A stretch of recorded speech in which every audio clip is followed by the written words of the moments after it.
The following is a presentation of TFNN.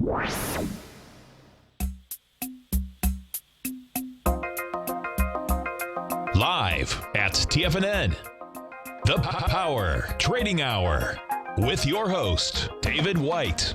Call now, toll free at 1-877-927-6648. Internationally at 727-445-1044. Now, David White. And welcome all to another exciting edition of the Power Trading Hour with me, your humble, lovable, squeezably soft host. Once more into the breach, dear friends, as we start the show off. Let's check this out.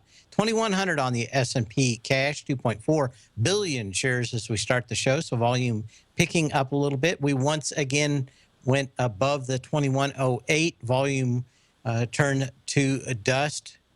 It melted faster than ice cream on Georgia asphalt in August.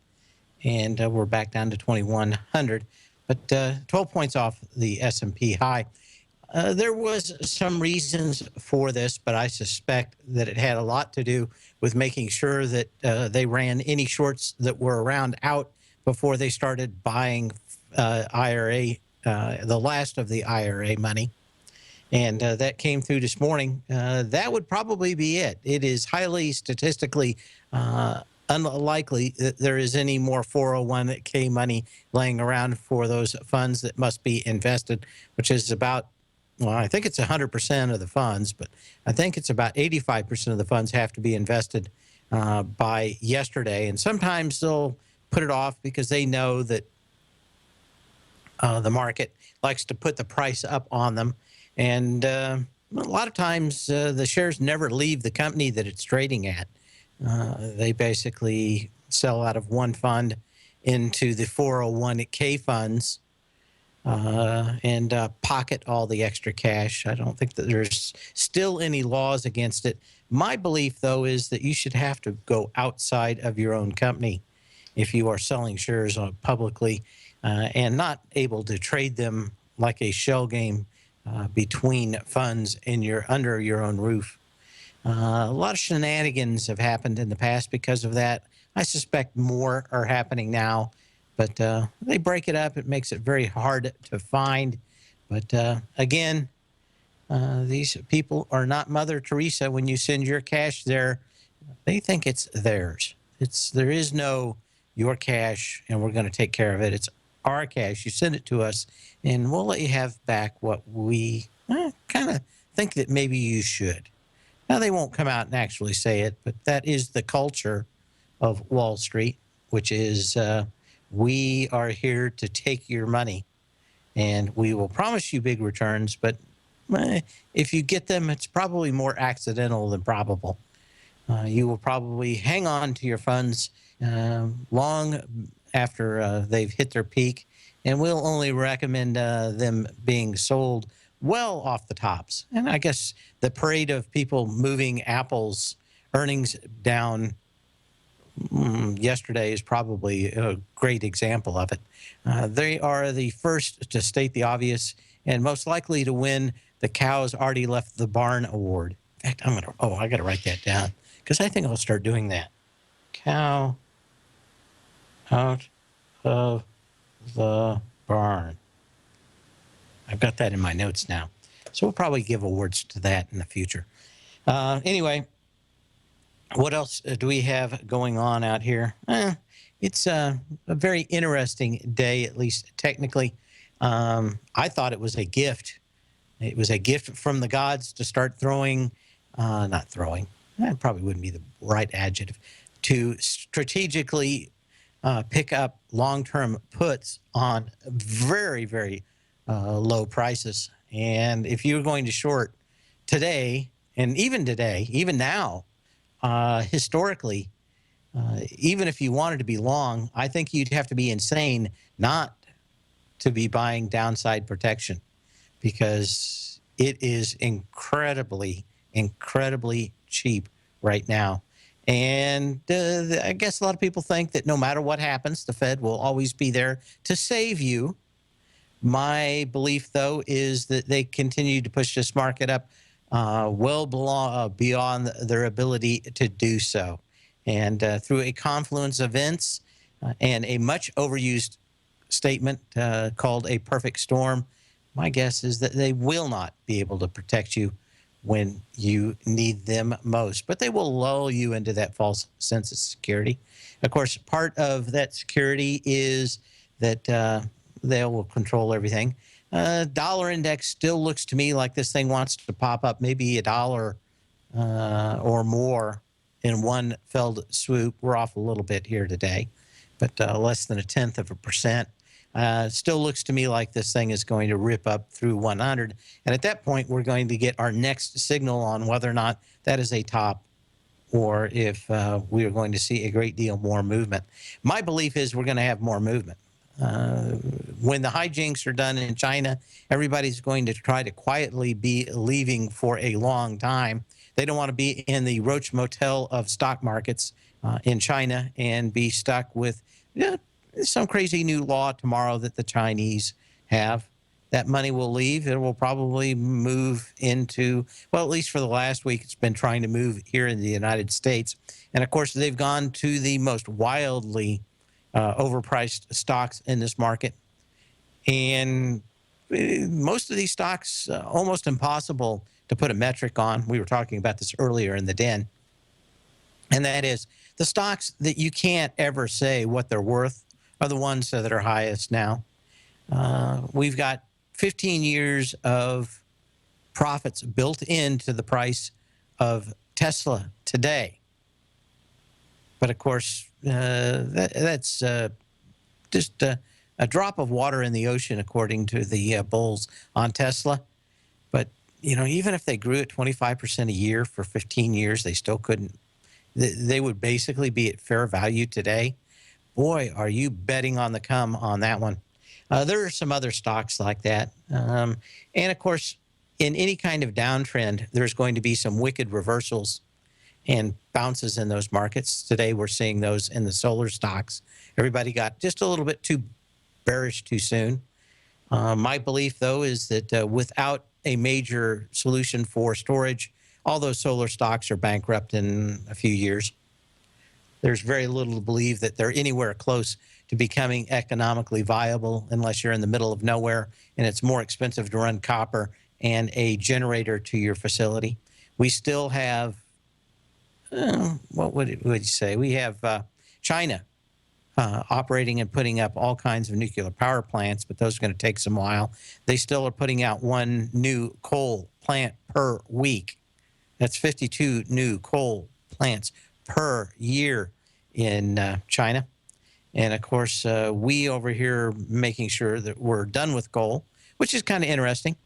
But we're going to get, less than 0.1% of coal out of the atmosphere for a price exceeding $100 billion per year here in the United States. At least that was the plan yesterday by our leader. I don't know if those are actually, the courts have already ruled once that you can't just wave a magic wand and do that stuff. My guess is that they will say the exact same thing once again.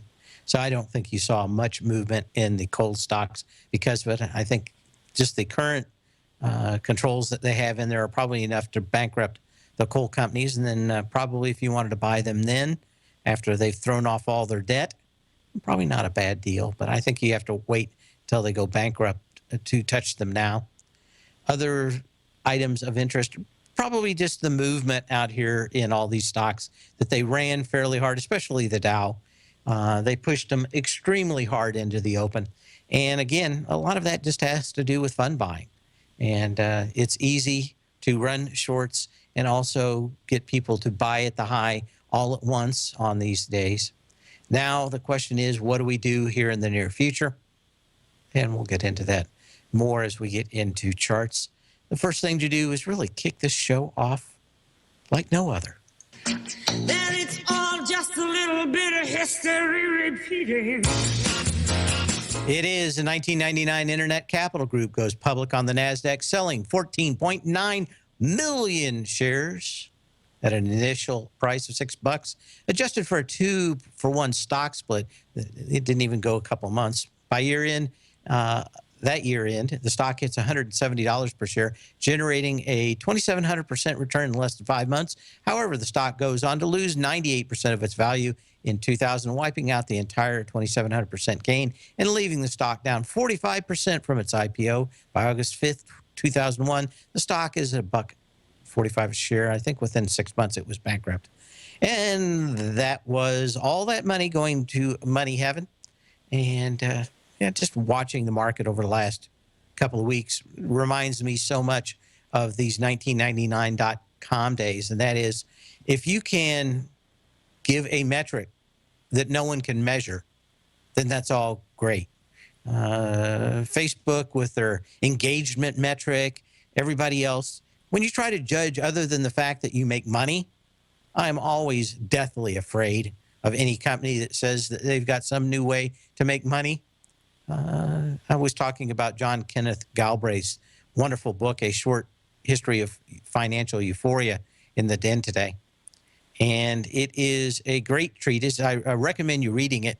It's only like a $10 book or something, and it's 110 pages. But it goes through every bubble since the Great Tulip Bubble. And boy, I haven't read it in a number of years. I think it may even go back to the bubbles around Christ's time.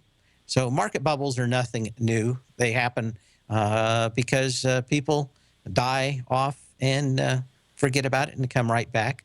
No reason why anything would change in history as long as human nature doesn't change. In fact, I was reading a blog that went through 100 parallels with the lead up to World War II and us in the United States and Great Britain and a lot of the other countries, from the policy of capitulation and isolationism and trying to look the other way in the face of overwhelming evidence to the contrary, to 70 million dead by the time it was all done. But they weren't warmongers, and they got to act high and mighty for a while and ignore what was in front of them.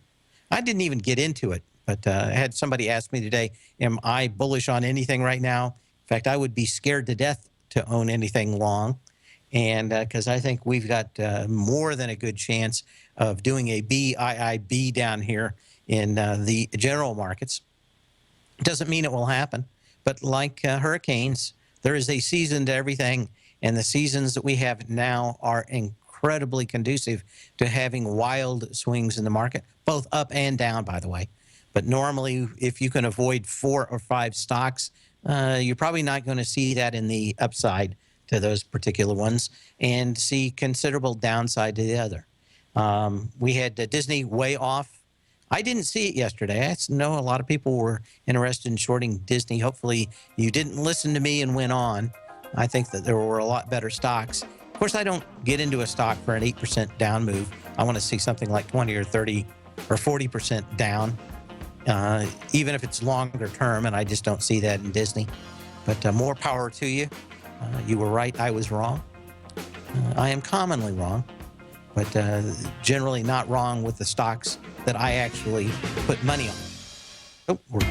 TFNN is excited about our new software charting program, The Art of Timing the Trade Charts. In collaboration with Tom O'Brien and using his best-selling book, The Art of Timing the Trade, Your Ultimate Trading Mastery System, David White has programmed an outstanding piece of software that will complement any trader's methodology.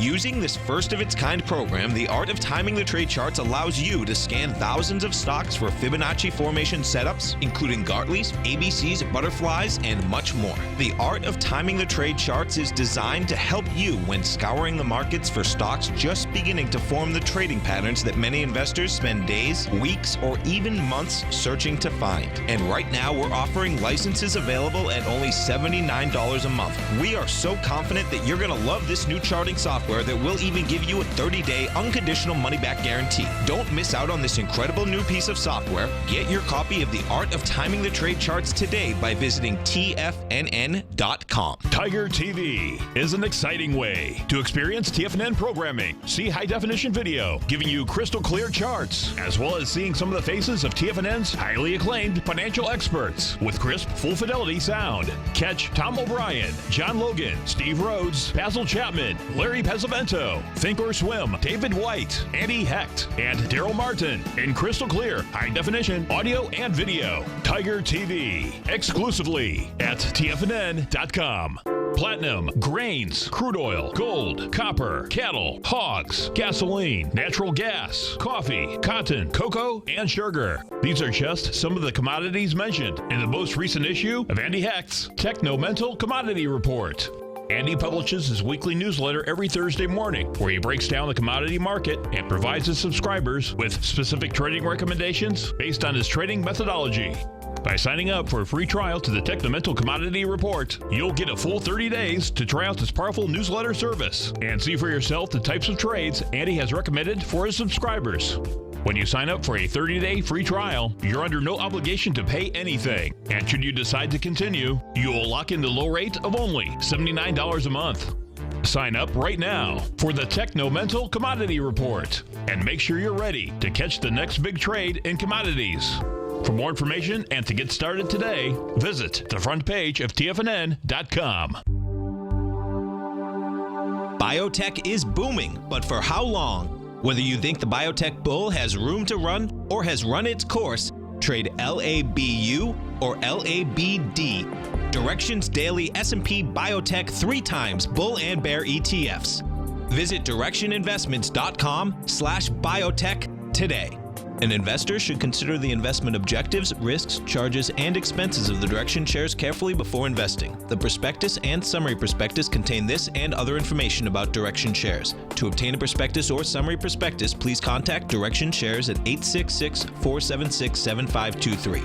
The prospectus or summary prospectus should be read carefully before investing. An investment in the funds is subject to risk, including the possible loss of principal. The funds are designed to be utilized only by sophisticated investors such as traders and active investors. Distributor Foreside Fund Services, LLC. Many of our new listeners have heard about the Tiger's Den, but wondered, what exactly is it? The Tiger's Den is a lively community where professional traders and investors can meet, exchange ideas and information in a comfortable, moderated atmosphere. Hear all of your favorite TFNN shows, plus see all the charts as they happen live during those shows, and have access to all those charts. You can test drive the Tiger's Den absolutely free for 30 days. It will greatly enrich your knowledge of these markets. Details on the Tiger's Den are on the front page of TFNN.com. Dave takes your phone calls now. Toll free at 1-877-927-6648. Internationally at 727-445-1044. Well, we've had some pretty much major reversals here. One of the ones that I'm watching most closely was and is this oil sector. USO this morning. We broke down with a gap down with volume over the March 18th low at 1561 last 3 days. Had a little bit of opportunity where they were trying to push crude up this morning, especially after the numbers at 10:30. It is basically turned down and reversed once again. Last I looked, it was at 45. I can't see it on my other screen over here. I'll look at it during the break. But it is very interesting to see that happens. Like I said, I'm continuing to think that we have some kind of spike down that sets the low in crude. But from anywhere on the stuff that I'm looking at, like the ETFs for China, we saw some significant movement down today. And they're still down a bit. But to me, it continues to look like China may be at the C point in an ABC down, and my guess is that we would see the movement down probably start again tomorrow. We'll watch that dollar index very closely. Like I said, it's the test of 100 now that looks like it's 98% in the bag. Things can always happen. The Fed could come along and do something once again, throw a wad of cash at the issue, but we don't know about that. 2101 on the S&P cash, 2.42 billion shares. So we'll see how today comes out. I mean, we're up a little bit. We needed about 4.2, 4.3 billion shares on the NYSE right now. Looks like we're going to come out at about 3.7 unless something drastically changes in the volume. It is an up day, so you can always say that. But again, I suspect this has a lot more to do with them holding this market up for fund buying. But tomorrow we'll probably get a lot more of an idea of what's happening out here. We've had some kind of major reversals, like we said, in USO.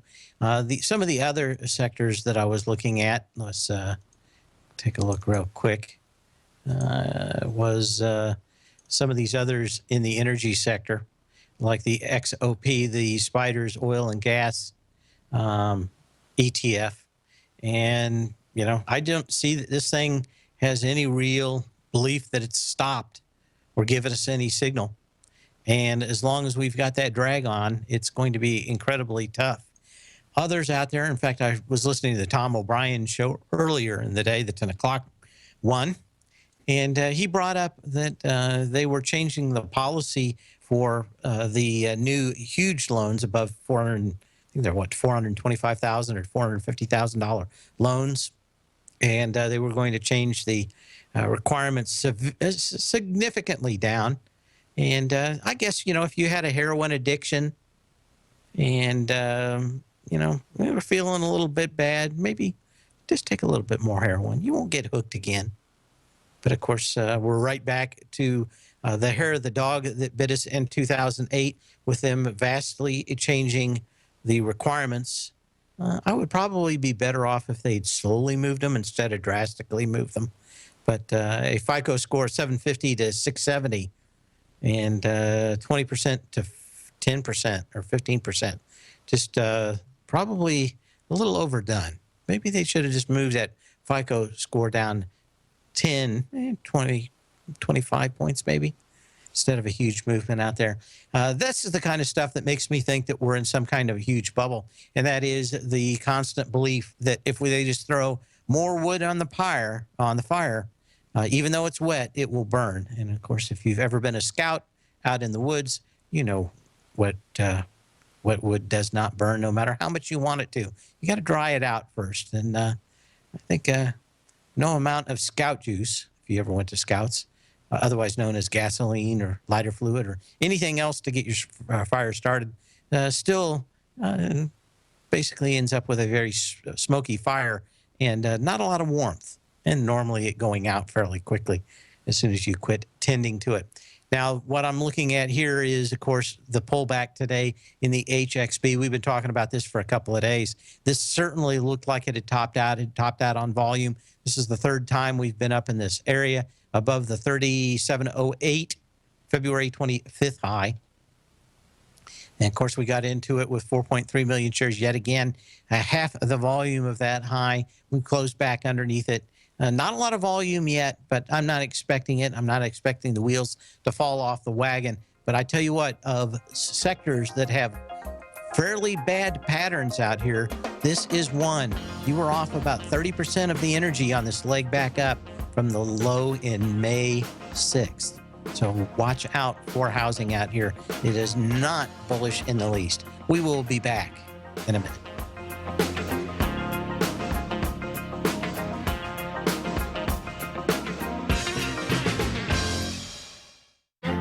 The Path of Least Resistance is David White's daily trading newsletter, and if you're looking for active trading ideas, then now's a perfect time for a 30-day free trial to this powerful daily trading advisory service. David uses his years of trading experience to offer his subscribers his trading ideas each morning in his Path of Least Resistance newsletter. Using a combination of equity trades along with options, David keeps his subscribers up to date with all pertinent market information with intraday afternoon updates when warranted. Don't miss out on this great chance to get a 30-day free trial to David's daily newsletter, The Path of Least Resistance, with no obligation to pay anything. David has been delivering solid recommendations for his subscribers recently, and if you'd like to see the type of newsletter he delivers every morning, then visit the front page of TFNN and you'll find The Path of Least Resistance under Trading Newsletters. For all the details and to start your 30-day free trial today, log on to TFNN.com now. Has the current market volatility continued to stop you out of trades when the market spikes against you?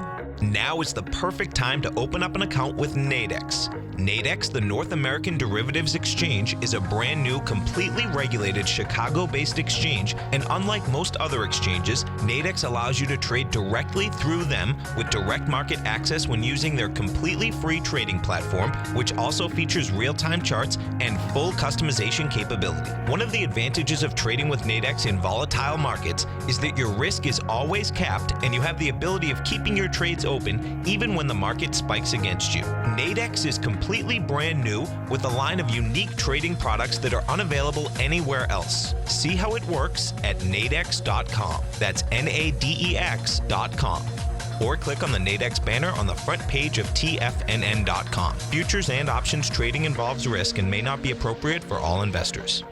Tom O'Brien has just announced a live online workshop taking place Wednesday, August 12th, 6 trades for September. This special event will be open to all subscribers to his daily newsletter, Market Insights. Tom will walk you through 6 trade setups in the market he's identified setting up for September. 2 long positions, 2 short positions, and 2 option trades. New subscribers will also receive a free copy of his best-selling book, The Art of Timing the Trade, Your Ultimate Trading Mastery System, an $88 value. But we're not done yet. We're also including a Tiger's Den membership as part of all Market Insights subscriptions at no cost as well. You get Tom O'Brien's best-selling book, The Art of Timing the Trade, Your Ultimate Trading Mastery System, 30 days of his newsletter, Market Insights, access to his live online workshop, 6 trades for September, and access to the Tiger's Den. This offer is only valid for 2 weeks, so don't miss out. Sign up for your 30-day free trial to Market Insights at the front page of TFNN.com today. If you're looking for a great opportunity to diversify your financial portfolio, consider the Principal Protected Market Safe CD from Everbank. They've just released the second running of their 5-year Market Safe Power Metal CD, which combines the power of gold, silver, and copper. You get exposure to 3 valuable metals in one index CD and have the potential to earn up to 45% capped upside payment at maturity if the metals increase in value across annual pricing dates. And should they decrease? No worries. There's 0 risk to your deposited principal here, as you still get 100% of it back. Keep in mind, returns are based on CD performance. There is no annual percentage yield or periodic rate of interest on the CD. Intrigued yet? The August 17th funding deadline is quickly approaching. So hurry over to everbank.com/TFNN-CD for more information, including important product details and disclosures. Once again, that's everbank.com/TFNN-CD. Everbank is a member FDIC. This segment is brought to you by Think or Swim. For more information, just click the Think or Swim banner on the front page of TFNN.com.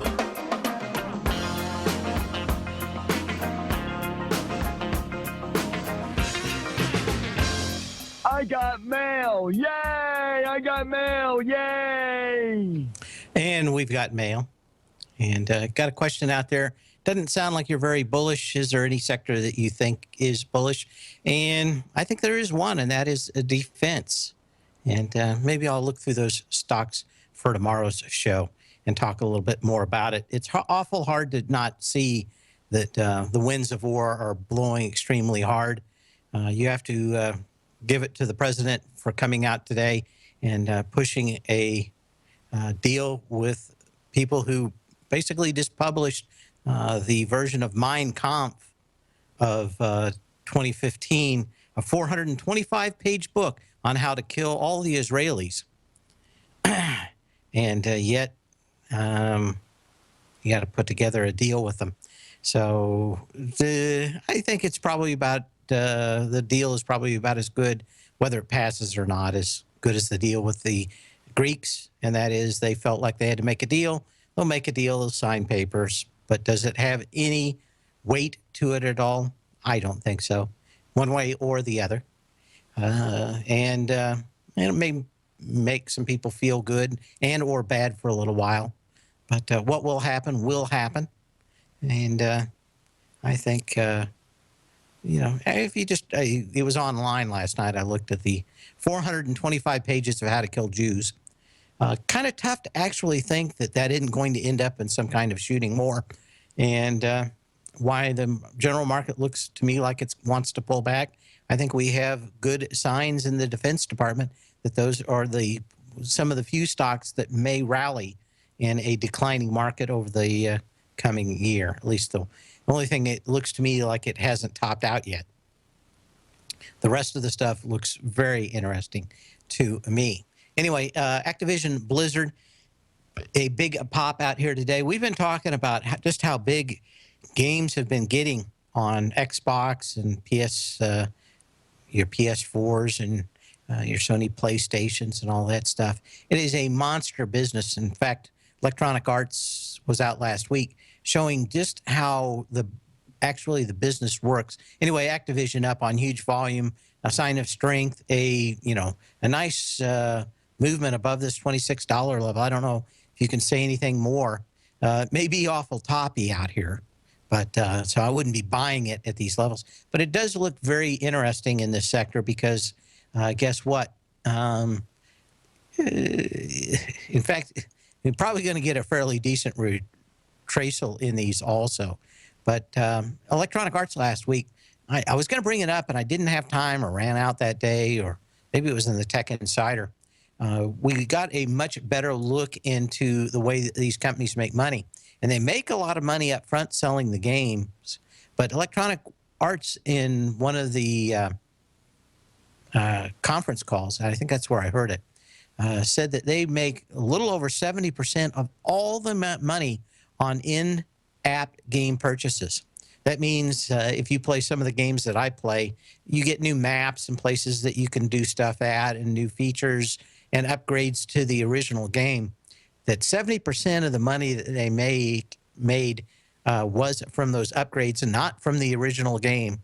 And normally they were getting money, a decent amount of money, 2 and 2.5 years into the game being out. And of course, the upgrades always sell big. It is much more like the movie industry where there aren't a lot of new ideas. There are these islands of games that people like playing, and they update and make the graphics faster. In fact, I had to buy 2 new graphics cards this week, and thank God Best Buy had them on sale. But it is a very interesting business out here, and there, ESPN. We can talk about Disney, but this kind of jives with the two. One of the things that the Disney executive said yesterday, which is a little troubling, I think it was more than he was having problem with ESPN, was that he kind of intimated, I'm going to have to go find the text, that basically viewership may be down on professional sports in the near future.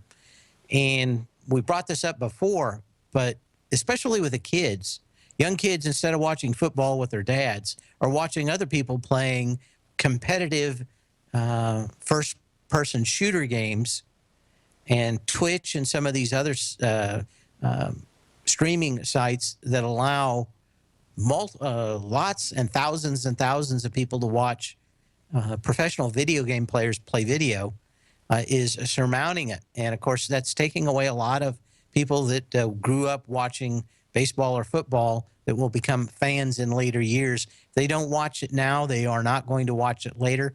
And I think it was Stalin who said, if you can give me a kid until he's 12, I'll have him totally indoctrinated into socialism and communism. And I think that there's a little bit to that, especially in sports. And them playing soccer and not watching football or baseball may have a huge implication in ESPN in the near future. Of course, I've got this one pretty wrong already, so I wasn't right. I just didn't like messing with the mouse. Every time I've always gotten my hand bit. In fact, one time in the company that was owning part of the company that split apart and that we ended up taking public later on in the 90s, the one I was centrally working for, they once had one single monitor in a catalog that somehow had a Disney mouse ears in the thing, and it was like maybe a half-inch big in a 400-page catalog. and Disney came along and made them pull all of them. It was like I don't know, $400,000 or $500,000 worth of catalogs. All had to be pulled and not sent out, not used again, because one page had the mouse ears on it. I've always been wary of doing anything with Disney. But again, kind of the comments around Disney are not so much ESPN and the breakup of everything else, but maybe the lack of viewership going forward for professional sports games or traditional sports games, and the lack of new and younger people coming in and getting involved in the ground floor that will one day be the sports junkies in the near future. So very interesting. Yeah, and indoctrination centers for Stalin. Give me your child, and I'm going to think about this for a while. Give me your child until he's 10 or 6 or something. Forget what he said. But it is interesting. Other stocks of interest out here. We talked about Trimble. I almost wanted to pull the trigger on this when it just wasn't expensive enough for me. I like to short stocks a little bit more expensive than this. But it looked to me like there was a problem in this one, and that is, what do you do when everybody has a GPS built in their phone? And like I said, a lot of these stocks are breaking down and or crashing at the lows. And Trimble Navigation is just one more of those. This thing basically had come back to a level and on light volume. This was not a horribly bearish chart when you looked at it. Let's get a little longer out here. This thing is back now to this gap and through this gap, which is what? On the 25th of 2011. You know, it had a very tough pattern up here at the top at $40. I think I remember looking at it then and thinking, boy, if it could only get to $40.17, I'd pull the trigger on it, and it never did. And just done nothing but go down ever since, albeit slowly. But very tough. Everybody downgrading it. Another one that's got the PIR losing horn. ABCO off 16% today. And this is the advisory board company. I wonder if they're the ones that have the ads out there. They're always advising people. You remember all the PSAs that used to be around? I don't hear them anymore. I don't know why. They always had the great public service announcements out there, like don't leave your kids in a 150-degree car locked up. You know, yeah, I'm sure that's going to get to a lot of people, make them think. Best practices research and insight, performance technology, software, consulting, management, and data and tech-enabled services in the United States. Internationally, best practices research and insight programs, including access to studies, executive education, proprietary databases, and online services. I still don't know what these guys do. I hate summaries like this where you still go, what do they do? Well, this thing's got a giant gap, and it looks like it's going to race there in a hurry. That gap up happened on December the 11th in 2014. And what is the base of that one on the low a day? About $41. It's $47.97 today on monstrous volume. My guess is that it just blew all that apart. You do have some minute help right around that $43 level. That's probably where it's going to go first. But when you get blown apart this badly, you're probably going to head back into an open gap that's out here. Maybe this thing gaps down 3 times on the way down and 3 times on the way up. It's hard to say. Had a question in the den about 3D systems, whether it was going to go bankrupt. I said it didn't. I will say that I published a special report on 3D printer stocks maybe about 2 months ago. And basically there's, it's for my Tech Insider guys. But there's one critical thing that these guys are missing and I'm looking for. And I still do not see it. I didn't think that the destruction would be this quick, this fast on these stocks. They still have some cash. They spent a lot of it. And the question would be, are these guys going to come out and issue more shares down at these lower prices to get more cash? Are they going out of business? The answer is I don't think so. But the problem is that down at these levels, they may sell warrants and everything else that may continue to dilute the price of this. I would want to see this thing consolidate for a while before we got anything out here. And we caught this thing a couple of times on the way down. We probably should have shorted it again at 40. I just like stocks that are a lot more expensive to short. Let's check back in with these markets, which are already in progress out here. We've got 2102 on the S&P cash, and is the volume just not moved? I feel like I should go up there and hit it with my finger because the volume is all but stopped. 2.429 billion shares. So either something's broken or there's some other issue I am unaware of, but we shall see. Okay, what else do we have out here? Looking at, let me do this one more time. Unless the markets have physically stopped, I wonder if I've got a problem with my quote system. I don't think so. Other than I think it was a gift from the heavens to allow me to throw on more positions in the newsletter today. To short, that is.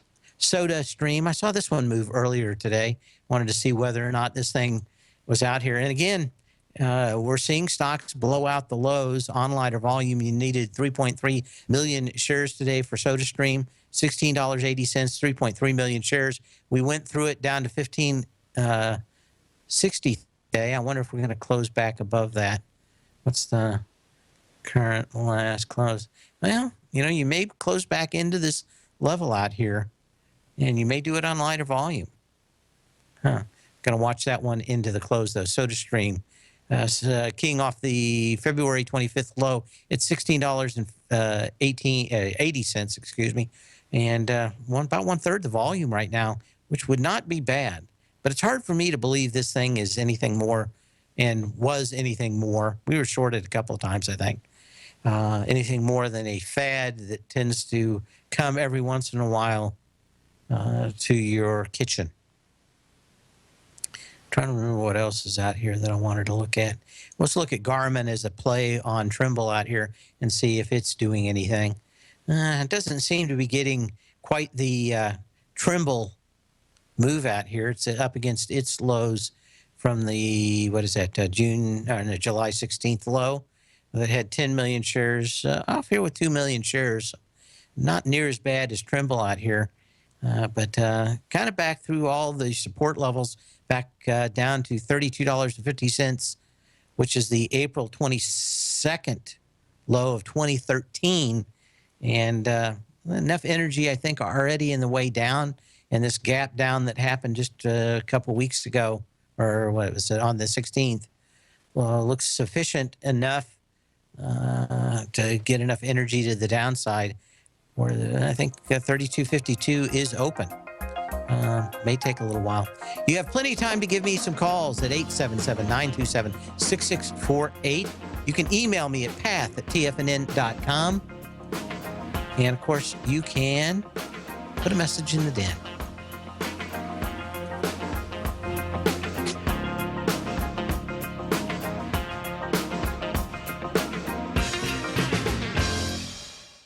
TFNN is excited to offer a brand new piece of market scanning software unlike anything the industry has ever seen. John Logan and his team have spent years developing their market profile tools to finally be able to release the TAS Profile Scanner Plus. And right now you can get a 2-week trial absolutely free just by visiting TFNN.com and providing us your name and email address. The TAS Profile Scanner Plus is the premier market profile based scanner in the industry, powered by the acclaimed TAS TAS proprietary algorithms, this feature-rich scanner is a standalone desktop software that instantly filters over 2,500 global financial markets such as stocks, ETFs, commodity futures, and Forex. Within 3 minutes of signing up, you can have the software downloaded and running on your computer with a complete roadmap of market indicators and inflection points to trade off using the TAS Profile Scanner Plus. Sign up today and try this amazing piece of software by visiting TFNN.com. Tom O'Brien's weekly gold letter, The Gold Report, gives complete and concise coverage of the entire gold market. Inside, you'll get Tom's commentary on gold, the dollar, the rand, the bond, the XAU, the HUI, and detailed coverage of nearly 25 mining stocks. He'll give you the entry price, price target, and stop price of each stock trade. The Gold Report is a long-term newsletter where the focus is on building real wealth through the management of a successful portfolio of gold stocks. With a lifetime of knowledge and almost 12 years of writing his informative weekly newsletter, The Gold Report, Tom O'Brien can provide you with the important market information to help you make better trades in the gold market. Don't let the next bull run in gold pass you by. To get a month-long free trial to The Gold Report, an $85 value, visit the front page of TFNN.com today. David White's newsletter, The Technology Insider, is focused like a laser on finding the next big things in technology. If you had invested only $10,000 in Microsoft in 1986, you'd have been a millionaire by 2000. Disruptive technology like Microsoft's is the key to these massive long-term profits, and the Tech Insider is the vehicle from TFNN to capitalize on these opportunities. This is the go-to newsletter that identifies, monitors, and profits on mostly little-known cutting-edge companies with great long-term prospects. David's experience is as an inventor of Emmy-winning animation products for TV and Hollywood that propelled a company public. Match that with 14 years as a full-time trader, and he's uniquely qualified to guide you through the light-speed world of ever-evolving high-tech. If you're ready to ride the next big technology bull market for less than $40 per month, log on to TFNN.com and get your 2-week free trial to the Technology Insider. Get in on the ground floor of the next big thing today. Hi, I'm Steve Rhodes, host of the Trader's Edge heard daily at TFNN.com and author of Mastering Probability, a daily investment and trading newsletter service that I send out each morning by 8 a.m. My morning newsletter service covers exactly what the markets have been doing since last night's close, providing you with an edge on your trading day ahead. You get actionable trading ideas, including the exact entry, stop, and profit targets. Plus, I'll teach you the patterns and hidden market correlations that will make you a better trader. As a subscriber, you'll gain access to my 90-minute money management workshop, where I'll teach you the secrets that'll save your assets.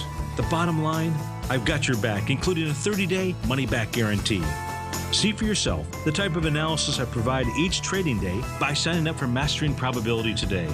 With nothing to lose, this is an offer you should not pass on. Mastering Probability can be found under Trading Newsletters on the front page of TFNN.com.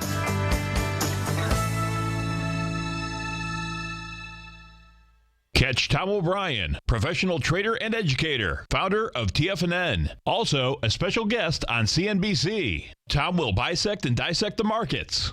The Tom O'Brien Show, next on TFNN.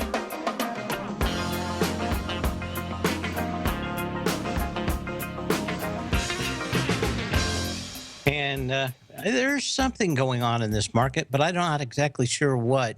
I checked during the break, and it looks like there is a little bit of movement, but I mean, it's like a little. It's kind of like when you're driving in a car, and it used to be the gas gauge used to like instantly and quickly go to zero, and you always thought you had more gas. Now they've designed the gas gauges so that they move very slowly to the low, and it makes you think that you can go 100 miles more. And I kind of feel like we got that going on right now because the volume numbers are and both the S&P numbers themselves are looking like they're broke. Like, yeah, just something is weirdly wrong. I've watched indexes long enough to know there's always a little bit more volatility than what they're showing right now. So maybe there's something broke. Maybe we'll find out later about something else going on. But I haven't seen this light of volume in 10, 15 minutes since like the 5 minutes before a Fed announcement. So I don't know what's going on right here, but the volume's all stopped. And the indexes have too. I mean, we're seeing, what, not even a half a point movement in the S&P here for a long time. I don't know. Very interesting. Had a couple of questions. Had some more mail from the mailbag. Qualcomm. Most people don't remember that because that's all that anybody wanted to talk about in 2000. What do I think about this stock? You know, I'm on the peak smartphone bandwagon, and my guess is it's going to be very hard for them to keep up the kind of margins and demand that they've had before, much like Apple, much like Samsung. Going to see, especially in China, all the growth that everybody was looking for there is going away. I don't know if the Chinese have been able to finagle all the intellectual property out of Qualcomm while they were over there, steal it all yet. But that is yet another problem in that they may not even get that Chinese business because of the Chinese stealing it. None of this stuff looks any good, and that would be problematic to me. I don't see a big movement in this in the next few days. I'll come back and take another look at it. It's just what I dislike is the high energy on the way down from this previous leg up, and the way that a lot of these stocks just keep blowing out the lows, as we showed earlier in the day. But and just bulls in the China shop, broken glass. Okay, what else did we have? Oh, I got a question out here for HLF. What do I think about it? HLF is one of those stocks that I kind of think of as a hand grenade that you've pulled the pin on, and you're kind of wandering around in a room with a lot of banana peels on it, and yeah, maybe you could throw it at somebody and make a big score. Maybe you hit a banana peel and you fall down and you drop the hand grenade and it blows you up. It's just one of those, I don't know, highly dangerous stocks. Any stock that's got the short interest that HLF has is one of those hand grenades. I talked to a guy that was in Vietnam, and he says, what those things are, they're just bombs. And he says, you can be going through the jungle and it pulls the pin out and people blow up. They are just as dangerous as they are to the enemy as they are to you. And I would say that that's probably the way I look at HLF. I have no position and no belief that I know what a handful of people that are highly short this stock and highly long is going to do out here. But we've got that one. We've got, of course, Tesla after the bell. Another one of those, just the short interest is too high to actually figure out what a handful of people are going to do. We will be back tomorrow, same bat channel, same bat time. Hang on for the one and only Tom O'Brien for the next 2 hours. See you then. Larry Pesavento has just started his brand new service, Fibonacci 24/7, and he's already delivering content to his subscribers on a daily basis when the market's opened and even on weekends. Each Monday, you'll receive Larry's written report that provides detailed commentary and a summary on the charts and videos that Larry sends out. And throughout the week, when warranted, Larry will send out via charts or videos or both the key markets that he is watching during the day. This will be up-to-the-date, active trading information that will help you in your daily trading. In Larry's first week alone, he sent out 25 charts, 6 videos, and a full report to his subscribers in just 1 week. If you're a technical trader that uses patterns and retracements to trade, then Larry's service Fibonacci 24/7 is something that you must try. Right now, new subscribers can get a full 30-day money-back guarantee. With nothing to risk, sign up now to Larry Pesavento's Fibonacci 24/7 by visiting the front page of TFNN.com under Trading Newsletters.